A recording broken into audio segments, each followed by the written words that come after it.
할렐루야. 오늘 시간 수요일에 참석하신 우리 일심의 모든 성도들 가운데 하나님의 놀라운 은혜와 축복이 함께하기를 주님의 이름으로 기도합니다. 우리 함께 옆에 분들과 인사하겠습니다. 주님의 이름으로 사랑하고 축복합니다. 함께 인사하겠습니다. 한 번 더 인사할까요? 한 번 더 인사할 때 이렇게 인사하겠습니다. 오직 성령으로 행하는 교회와 성도가 됩시다. 함께 인사하겠습니다.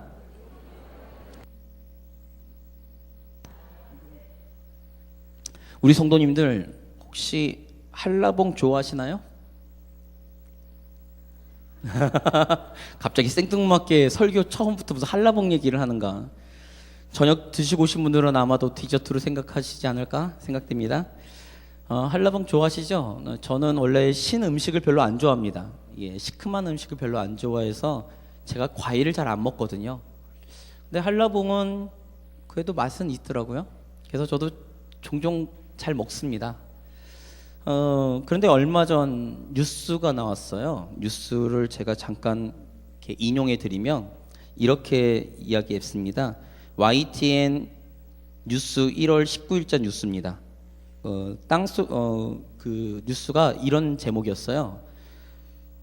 한라봉 생산에 차질이 생겨. 뭐 이렇게 해서 이야기인데 그 한라봉의 그 맛이 지금 달라지고 있다라고 지금 소개하면서 이렇게 이야기하고 있습니다. 땅 속에 있어야 할 한라봉 나무 뿌리가 지면에 드러나 있습니다. 탱자나무와 접목한 부분에서 자라난 원래 한라봉 나무의 뿌리, 이른바 자근입니다. 자근이 자라면 나무의 생리가 바뀌어 열매가 열리지 않고 열려도 당도가 크게 떨어집니다. 이래서 지금 한라봉 농가들이 지금 큰 어려움을 겪고 있다고 그러더라고요. 아마 제가 뉴스 기억하는 거는 약 300억 정도 지금 손해볼 그럴 위기에 처했다고 그렇게 뉴스를 들었습니다. 근데 제가 이 뉴스를 들으면서 한 가지 이렇게 들린 단어가 하나 있었어요. 우리 성도님들 혹시 제가 방금 기사 인용하는데 혹시 퀘션 마크 왜 저 단어가 들어갔지라고 생각하는 혹시 단어 못 찾으셨나요? 탱자나무요. 이게 좋습니다. 탱자나무가 제 귀에 들렸어요. 그래서 제가 탱자나무를 찾아봤습니다. 찾아봤는데 혹시 알고 계세요? 탱자나무 얘기하기 전에 한라봉은 우리나라 과일이 아닙니다. 원산지가 어딘지 아세요? 모르시죠? 제가 준비 많이 해왔거든요. 이러니까 무슨 한라봉 판매하는 사람 같습니다. 72년도에 일본에서 접합해서 이렇게 섞어가지고 만든 열매가 한라봉입니다. 그 한라봉이 우리나라로 넘어오면서 그 원산지가 일본인데 우리나라에 맞춰서 그 재배를 해야 되는데 그 재배하기 위해서 선택한 것이 바로 탱자나무예요. 근데 이 탱자나무가 제 귀에 들렸는데 탱자나무가 제가 사진을 찾아보니까 탱자나무 열매 아시죠? 탱자 이렇게 탱자 사진을 봤더니 꼭 한라봉이랑 좀 비슷하게 생겼어요. 전 처음에 탱자나무가 한라봉 나무인 줄 알았습니다. 근데 이렇더라고요. 탱자나무에서 찾아보니까 탱자나무 열매에 대해서 찾아보니까 지름이 3에서 5cm 정도인 열매는 노란색의 장과로 익는데 향기는 좋답니다. 그런데 날것으로 먹지 못하고 겉에는 털이 있답니다. 그래서 탱자 열매를 한라봉으로 착각해서 드시면 안 됩니다. 큰일 납니다.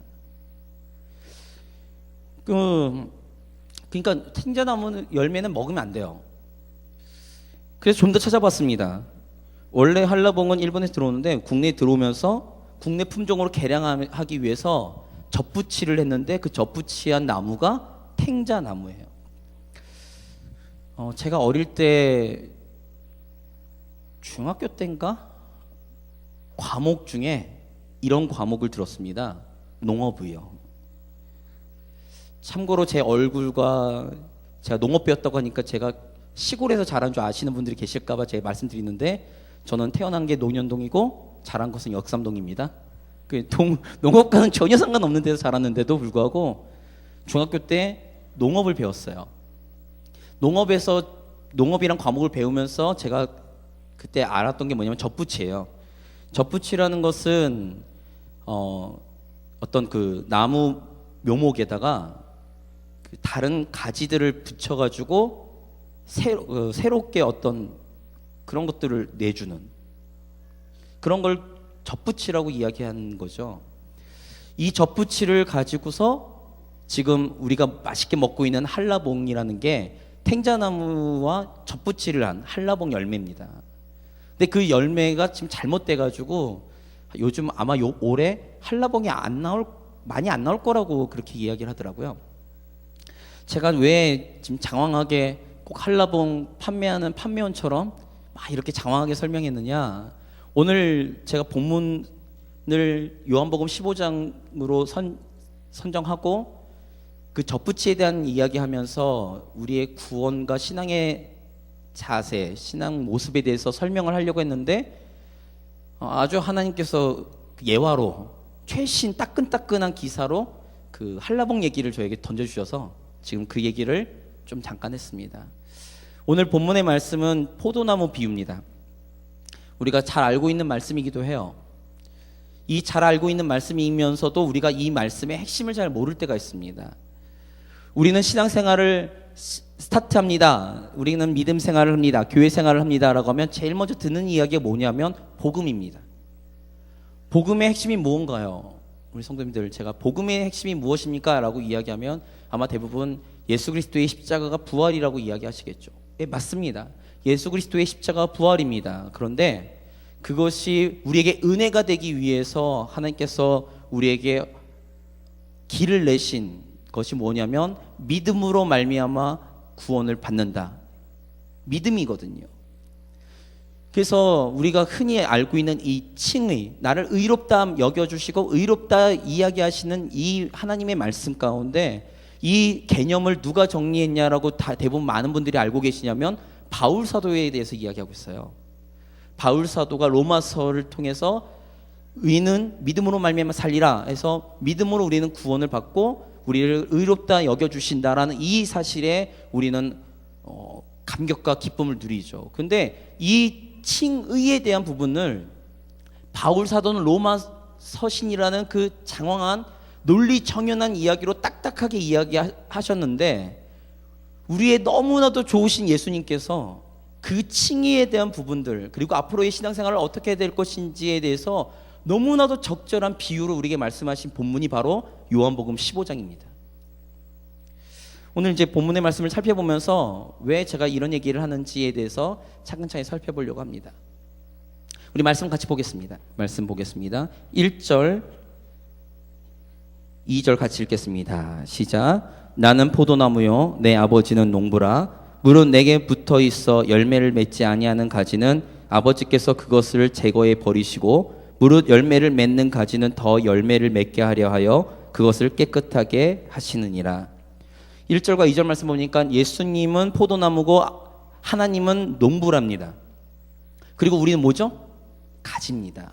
근데 2절에 예수님께서 전제로 놓은 것이 하나 있어요. 혹시 우리 성도님들 알고 계세요?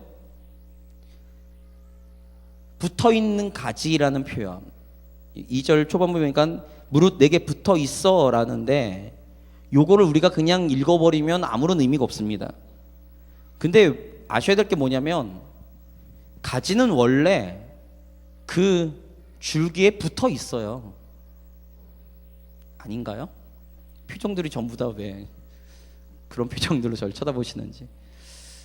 원래 가지는 붙어 있어요. 그러니까 붙어 있는 가지라고 표현할 수가 없습니다. 왜냐하면 원래 가지는 붙어 있으니까요. 근데 예수님께서 왜 붙어 있는 가지라고 표현하셨는가? 이것이 중요한 것입니다. 예수님 안에 우리가 착각하고 있는 게 뭐냐면 예수님으로부터 우리는 가지로 자랐다고 생각하기 때문에 우리가 이 본문이 문제가 있는 거예요. 우리 성도님들, 우리는 지금 예수 그리스도를 믿으면서 예수 그리스도를 믿고 우리가 신앙생활을 하는데 이런 딜레마에 빠진 적이 없으세요? 나는 정말로 신앙생활을 열심히 하고 믿음생활 열심히 하고 싶은데 정말 주의 말씀대로 살고 싶고 하나님의 뜻 가운데 선하게 살고 싶은데 내 육신은 따라주지 않을 때 거기서 오는 딜레마. 죄에서 자유함을 얻었다고 분명히 성경은 선포하고 우리는 그렇게 찬양하며 고백하고 있는데 나는 아직도 죄 가운데서 버벅이고 있는 이 우리의 모습. 아무리 수없이 결단하고 아무리 수없이 내가 결심을 해도 나는 작심삼일도 못 가. 단 3분 만에 죄를 짓는 나의 이런 연약한 모습 때문에 좌절하고 계시진 않으신가요? 신앙생활을 하면 두 가지 부류의 사람들이 생깁니다. 이 구원의 문제에 대해서 이야기를 하면 두 부류의 사람들이 나타나요.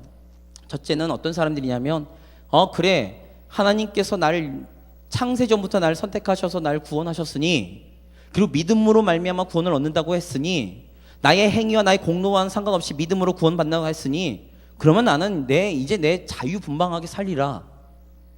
그렇게 사시는 분이 계세요. 또 다른 분은 이렇게 살죠. 아니야, 예수 그리스도를 통한 나의 그 한량없는 은혜 가운데 나는 열심히 나의 모습을 예수 그리스도의 형상으로 닮아갈 거야. 내 몸을 쳐서 복종시켜서 나는 예수 그리스도를 닮아갈 거야. 하나님의 뜻대로 난 살아갈 거야 라고 결단하신 분도 계시죠. 근데 이 두 가지 말이 다 맞으면서도 둘 다 틀립니다. 어떤 것 하나로 치우치시면 안 돼요. 두 가지가 다 공존하는 거죠. 바울 사도는 로마서 7장에 이렇게 고백하고 있습니다. 나는 하나님의 말씀을 따르고 싶지만 내 속에는 또 다른 법이 나를 지배하고 있어서 나를 하나님의 뜻대로 살지 못하게 만든다. 그래서 고백하는 게 오호라 나는 공고한 사람이로다. 누가 이 사망의 몸에서 나를 건져내랴 라고 고백하는 거죠. 바울 사도가 아무리 노력해도 그는 하나님의 말씀 가운데 전적인 순종을 할 수 없다는 사실을 깨달았어요. 죄를 질 수밖에 없다는 사실을 깨달았죠. 우리 성도님들 어떠세요? 우리 성도님들도 지금 그러지 않으신가요? 아니면 저만 그런가요? 저는 한때는 제가 학생부 설교 때도 애들한테 얘기했지만 한때는 중고등학교 때 그 불타는 열정으로 한 손에는 바늘을 들고 죄악된 생각이 떠오를 때마다, 그러니까 생각으로 짓는 죄도 죄라면서요. 그래서 생각이 떠오를 때마다 제가 허벅지에 바늘을 찔러봤습니다. 15분 만에 제가 그만뒀습니다. 왜 그러냐면 이러다가는 하루가 못 지나서 다리가 다 절단 나겠어요. 피멍이 들었거든요. 우리는 그렇게 못해요. 근데 우리는 그렇게 내 스스로를 변화시키려고 안간 힘을 쓰죠. 그런 분들이 계시죠. 그러니까 너무 절제된 삶, 너무 하나님의 말씀 가운데 내 삶을 쳐서 복종시키려고 하는 그 수고. 한 가지 아셔야 될 게 이겁니다. 만약에 우리가 하나님의 뜻대로 내 삶을 변화시켜 갈 수 있다면 우리에게 사실은 예수 그리스도가 필요가 없어요. 그럴 수 없기 때문에 예수님께서 이 땅에 오신 것입니다. 믿으십니까? 그렇기 때문에 우리의 행위와 우리 공로로는 하나님께로 나아갈 수가 없는 거죠. 나아갈 수가 없어요. 오직 예수님의 이름으로만 우리는 살아갈 수밖에 없습니다. 그래서 제가 말씀드리고 싶은 게 아까 말씀드렸던 젖붙이에요. 붙어있는 가지, 떨어진 가지라고 예수님께서 표현하셨는데, 포도나무에 죄인된 우리 가지가, 우리의 이 모습이 지금 예수님께 붙어 있어야 된다는 거예요. 그러니까 우리 성경에 이런 표현이 있습니다. 우리에게 예수님이 흰옷을 입혀준다는 표현이 있어요. 하나님 앞에 갈 때 우리는 예수 그리스도의 보혈로 흰옷을 입고서 하나님 앞에 나갑니다. 내 안에 더럽고 추악한 그런 죄성이 해결된 것이 아니라 그 위로 예수 그리스도의 보혈이 덮이는 거죠. 그래서 우리를 의롭다, 의인이다라고 칭해 주시는 것, 그것이 칭의 아닌가요? 우리 성도님들, 우리가 그래요. 그러니까 죄인의 모습인 이 가지가 지금 포도나무이신 예수님께 붙어 있어야 된다는 것입니다. 그러면 어떻게 된가요? 말씀 볼까요? 말씀 보겠습니다. 4절의 말씀 같이 읽겠습니다. 내 안에 거하라, 나도 너희 안에 거하리라. 가지가 포도나무에 붙어 있지 아니하면 스스로 열매를 맺을 수 없음 같이 너희도 내 안에 있지 아니하면 그러하리라. 포도나무, 그러니까 가지가 혼자서는 열매를 맺지 못한답니다. 그래서 어떻게 해야 된다고요? 포도나무에 붙어 있어야 되는 거죠. 아까 제가 젖붙이 얘기했습니다. 젖붙이라면 제가 사실 찾아보면서 헷갈렸던 게 뭐냐면 한라봉 뿌리에 탱자나무가 붙는 건지 탱자나무에 한라봉 가지가 붙는 건지를 제가 찾아보다가 못 찾았는데, 어쨌든 간에 그 속성이 변하나요? 그 가지가 변한 상태에서 젖붙이라면 그 가지의 속성이 변하나요? 안 변합니다. 그런데 그 본체로부터 영양분을 공급받고 그 본체로부터 힘을 받아서 그 열매를 맺는 거예요. 우리 성도님들, 이것이 우리에게 은혜입니다. 그렇지 않으면 우리는 정말로 매 순간순간마다 죄 지으면 회개해야 되고, 매 순간순간마다 하나님 앞에 나아갈 때마다 우리는 정말로 눈물을 뿌리면서 매 순간 통곡해야 됩니다.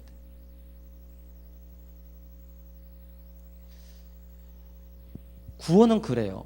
근데 이 오늘 15장의 말씀을 쭉 살펴보면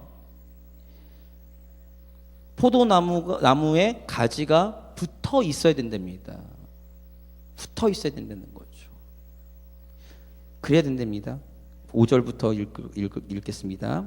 5절부터 6절 말씀 같이 읽겠습니다. 시작.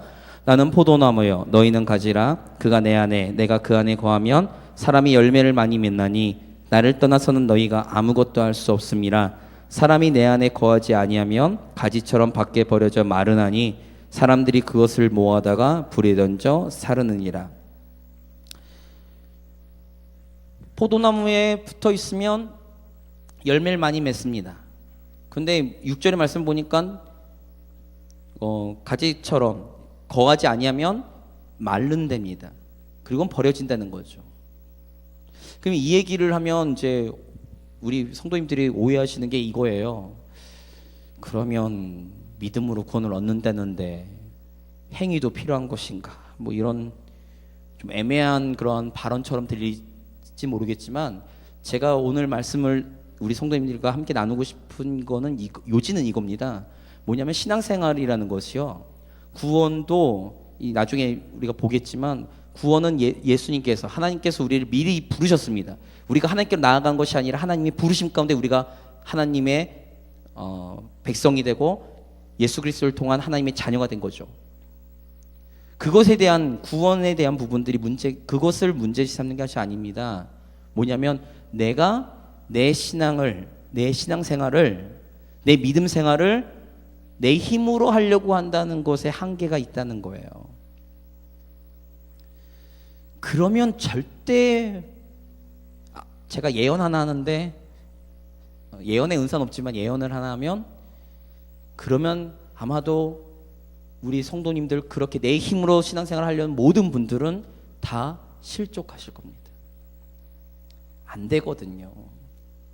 아까도 말씀드렸어요. 우리의 속성이 변했나요? 예수 그리스도를 믿으면 짜잔 하고 우리가 새 몸과 새 영혼, 새롭게 우리가 변하나요? 아니에요. 변하지 않습니다. 변하는 거는 주님이 이 땅에 오셔서 우리가 부활할 때 우리가 새로운 육신을 가지고 다시 부활하는 거죠. 그 전까지는 우리는 이 죄성을 가진 이 육체 가운데 우리가 바울 사도의 고백처럼 공고한 사람이라고 우리는 한탄할 수밖에 없습니다. 근데 예수님께서 말씀하신 게 이거예요. 예수님 안에 붙어 있으면 자연스럽게 포도나무의 열매를 맺는다는 거죠. 그러니 우리의 신앙생활은 무엇으로 해야 됩니까? 무엇으로 하셔야 돼요? 믿음으로 하셔야 돼요. 믿는데 어떤 믿음이요? 우리 안에 예수님께서 힘을 주시고 능력을 주실 것을 기대하는 마음을 가지고, 그리고 하나님, 나는 변하지 않았지만 나를 통해 나의 삶 가운데 하나님께서 기뻐하시는 열매를 맺어지는 것들을 기대하셔야 되는 거죠. 그러니 이런 고백이죠. 어떤 고백인 줄 아십니까? 나는 하는 것이 아닙니다. 내가 할 수 없습니다. 누가 하셨다고요? 주님이 하신 거죠. 내가 나 자신을 쳐서 복종시키고 내가 변화되어서 포도 열매를 맺고 하나님이 기뻐하신 열매를 맺습니까? 아니에요. 전적인 누구의 은혜입니까? 하나님의 은혜인 거죠. 그러니까 지금 이 자리에 나오신 우리 성도님들 참 귀하십니다. 그러나 이 자리에 나오신 것이 우리 성도님들의 결단이 아니에요. 물론 결단도 있겠지만 이 자리에 나오신 것이 하나님의 은혜인 줄 믿으시기 바랍니다. 우리가 신앙생활하고 기도할 수 있고 이 모든 것들을 예배드리고 하나님의 말씀을 들을 수 있는 이 모든 것들이 다 주의 은혜인 줄 믿으시기 바랍니다. 그것이 이 말씀이에요. 말씀 보겠습니다. 말씀 16절의 말씀 같이 읽겠습니다. 16절의 말씀 같이 읽습니다. 시작.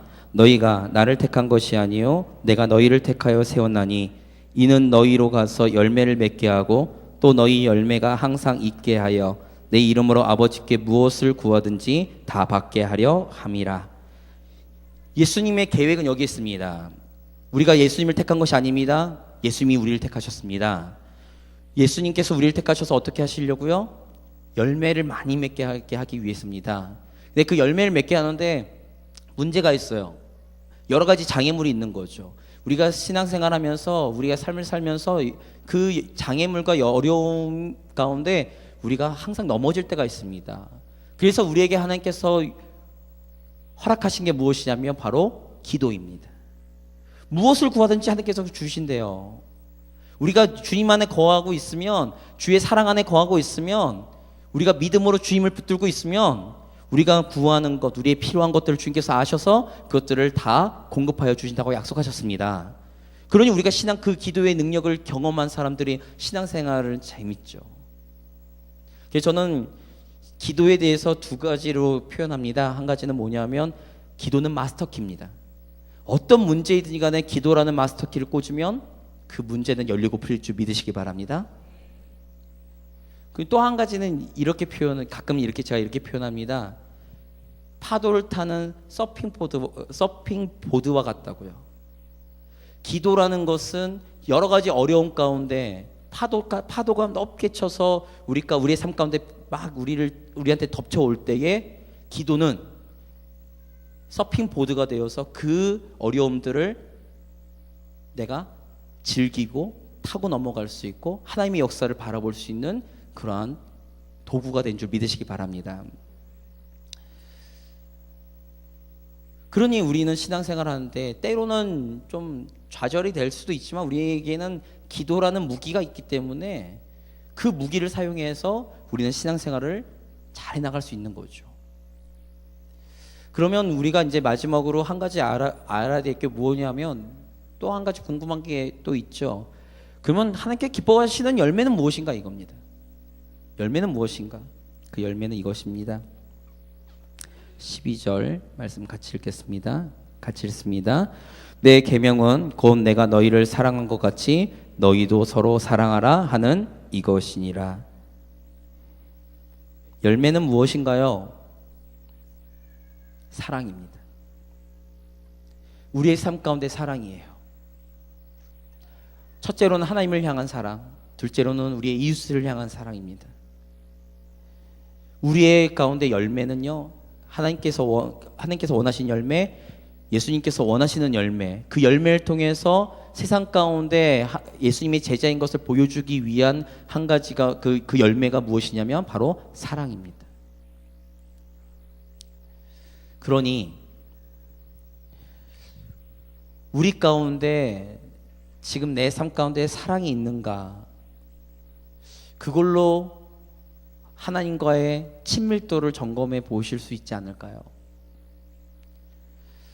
그 사랑이 지금 내가 먼저 주님을 사랑한 것이 아니라 주님이 나를 먼저 사랑하신 그 사랑. 예수님께서 그냥 너 나 사랑해 라고 이야기하시는 것이 아니라 주님께서 먼저는 이렇게 하셨어요. 10절의 말씀 같이 읽겠습니다. 9절부터 읽을까요? 9절 10절 같이 읽겠습니다. 아버지께서 나를 사랑하신 것 같이 나도 너희를 사랑하였으니 나의 사랑 안에 거하라. 내가 아버지의 계명을 지켜 그의 사랑 안에 거하는 것 같이 너희도 내 계명을 지키면 내 사랑 안에 거하리라. 우리가 주님의 사랑 안에 거하는 것, 아버지의 사랑 안에 거하는 것, 그것은 사랑을 우리가 실천하는 것입니다. 누구에게까지요? 원수에게까지죠. 불신자에게까지입니다. 그리스도의 사랑을 전하는 것, 그 전하는 것이 무엇일까요? 전도고 구제입니다. 그런 우리의 삶 가운데 모습들이 보여지는 거죠. 물론 그런 모습들이 안 보인다고 주님과의 관계가 단절되었느냐 이렇게 이야기할 수 없습니다. 그러나 그런 열매가 우리 가운데 자연스럽게 나타날 수밖에 없는 거죠. 그 이유가 무엇인지 아십니까? 사랑에 빚진 자는 사랑으로 갚은 것이 하나님의 법칙이기 때문에 그렇습니다. 그러니 우리가 주님을 사랑하는 것만큼 우리가 주님의 말씀과 주님의 뜻을 따라 살려고 노력하지 않겠습니까? 우리가 부모님을 사랑한 것만큼 부모님의 마음을 헤아리려고 하는 것처럼 우리가 주님을 사랑하는 것만큼 우리는 주님을 따라가려고 하는 거겠죠. 그러니 저와 우리 성도님들이 점검하셔야 될 건 뭐냐면 주님과의 관계입니다. 주님과의 친밀도입니다. 주님을 향한 나의 사랑인 거죠. 그것으로 점검하셔야 됩니다. 나의 신앙이 지금 어떻는가, 그것을 점검하시는 유일한 방법은 내 안에 주님을 향한 사랑이 있는가, 이웃을 향한 사랑이 있는가, 이것으로 점검하셔야 되는 것입니다. 그래서 바울 사도는 고린도전서 13장에 사랑에 대해서 이야기하고 있습니다. 뭐든지 사랑을 통해 사랑으로 해야 된다는 거죠. 그러나 우리는 자꾸만 그 사랑에 대해서 잊어버릴 때가 있어요. 주님을 향한 사랑에 대해서 잊어버릴 때가 있습니다. 이웃을 향한 사랑에 대해서 잊어버릴 때가 있습니다. 본질을 놓치고 있는 건 아닌가 이렇게 생각도 해봅니다. 물론 이 이야기는 우리 성도님들을 향한 이야기가 아니라 저 자신을 향한 이야기입니다. 제 자신을 바라볼 때 나는 과연 사랑이 있는가? 너무도 사랑이 없어. 항상 회개하며 가슴을 찢어야 되지 않는가, 이런 생각들을 하고 있습니다. 말씀을 정리하면 이렇습니다. 우리는 구원에 대한 부분들이 믿음으로 주님을 영접함으로 있는 구원을 받습니다. 그러나 우리 믿음은 끝까지 지키셔야 됩니다. 그래서 제가 예전에 설교 한번 했는데 구약 성경에 그 믿음에 대한 단어를 에무나라고, 히브리어로 에무나라고 그러는데 그 에무나는 버티는 것입니다. 끝까지 우리는 우리의 구세해 주신 주님을, 우리의 영원한 생명이신 예수 그리스도의 이름을, 우리는 끝까지 주님, 포도나무이신 주님 앞에 우리는 붙으려고 노력하는 그 믿음을 끝까지 지키는 성도, 그것이 히브리서 11장에 나타난 믿음의 선진들이 우리에게 삶으로 보여준 모습들입니다. 아까 제가 예화에서 말씀드린 것처럼 아까 작은이라고 표현했는데 그 작은이 자랄 때 어떤 결과가 나느냐? 탱자나무의 속성과 한라봉의 속성이 다 같이 나타나서 당도가 떨어집니다. 우리 그리스도인 삶도 마찬가지 아닐까요? 우리가 전적인 예수 그리스도에게 우리의 삶을 순종하고 복종하는 우리의 신앙의 자세가 사라지고 내가 주인이 되려고 하는 모습들이 나타날 때마다 우리의 사랑의 열매는 당도가 떨어지는 거 아닐까요? 그러니 갈라디아서 2장 20절에 바울 사도가 고백한 것처럼 내가 그리스도와 함께 십자가에 못 박혀나 이제 내가 사는 것이 아니요 오직 그리스도로 말미암아 사는 것이라. 오늘 참 우리 귀한 일심교회 성도님들과 모든 교회는 예수님을 우리의 포도나무로 끝까지 우리가 주님의 이름을 붙들고 저천국 가는 그 순간까지 오직 우리의 소망이신 예수님만을 붙들고 가는 귀한 성도와 교회가 되어서 하나님께서 기뻐하시는 사랑의 열매 우리의 삶 가운데 펼쳐지고 우리 삶 가운데 보여져서 하나님께로만 영광이 되며 우리가 지나간 자리에는 나의 이름이 아닌 오직 예수 그리스도의 이름만이 증거되는 귀한 교회와 성도의 삶이 되기를 주님의 이름으로 기도합니다. 같이 우리 말씀 듣고